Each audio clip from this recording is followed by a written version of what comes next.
Welcome to Louisville Life. I'm your host, Candace Cliff. Since we are a magazine series and we're about Louisville, outsiders might suggest we call our program Louisville Magazine. But we inside the city limits know better. That niche is filled by this publication, one that celebrated a special anniversary with this issue. It's not the anniversary of the magazine, but of the hiring of John Nation, the Louisville Lens man.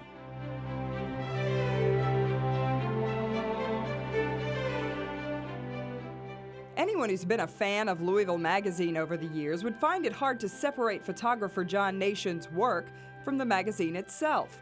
That includes magazine publisher Dan Crutcher. I think it's that he gives us a certain look. You know, by having one photographer who really has been the eyes of this magazine for so many years, I think people have come to see that and expect it and know it as our look. That look is now older than John Nation was when he started to form it. Nation came to the magazine after college and a stint in the Navy. I came in, I interviewed with Charles Hurd, and he told me, he asked me how long I would be here, and I said probably 2 years. 30 years later, Nation is still keeping Louisville clearly in focus.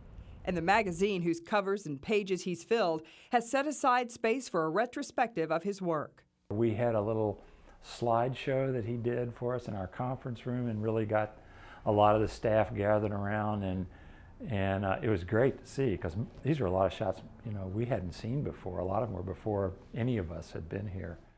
When I started out, I was shooting primarily black and white film. When we needed to size something for the magazine, we'd size it pretty much appropriately to the size it was going to run in the magazine. I remember the first color that I shot was a story at the zoo, and it was, you know, shooting color was exciting then. Now digital, it's so much easier. It's so easy with digital. I'm thankful for the background that I had in shooting film, especially transparencies, because you had to be spot on with your exposure. You had to eliminate beforehand anything that was going to be in the way or a problem. Things these days, though, can go a lot quicker with the digital cameras, and you can check it, see if you've got it, move on.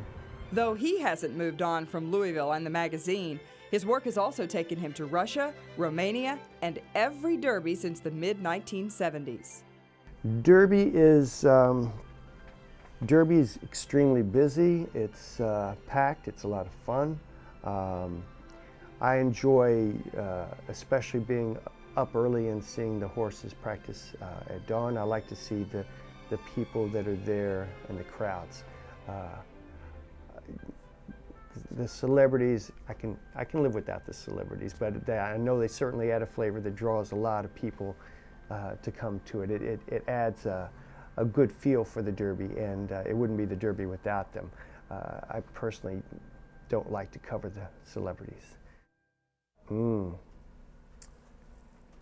Favorite assignments, that's tough. You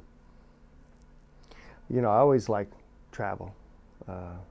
And getting out and going to different locations. Those are fun. I think one thing I enjoyed immensely was the time that Jack Welch and I had going to New Orleans, which happened just prior to Katrina. So we were there and we did a travel piece on it. And looking back, we were so fortunate to have gone when we did and to do the story that we did.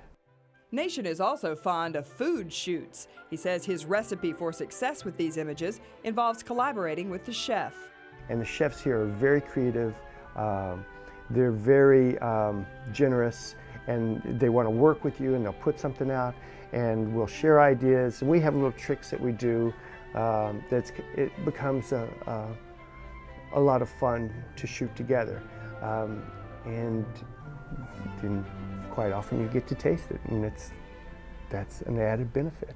Ironically, John Nation didn't have a taste for photography in college. His degree was in drawing and painting. I did not have a high regard for photography. I thought it was cheating. I thought it was just a simple look at something and push a button, and there you have it. But I think it's a little more involved than that. One of his favorite subjects is daughter Grace. This is a shot of the teen shortly after having her head shaved to raise cancer funds. It's just fun to watch someone grow and to watch her interest in the world grow through seeing what I do. And as for what he does he consider it art yet? Is it art now for me? Some of it is artistic. It's not all art. Occasionally there's art in there. And the ones that are closest to art are the ones that I like the most. I don't know, I don't think about it. You just kind of come in and do it and enjoy it and hope you're doing a good job. Hope you get better. If you'd like to see more of John Nation's work from over the years, check out Nation's People, a retrospective exhibition going on now at the University of Louisville Photographic Archives. The exhibit continues through May 11th. It's a routine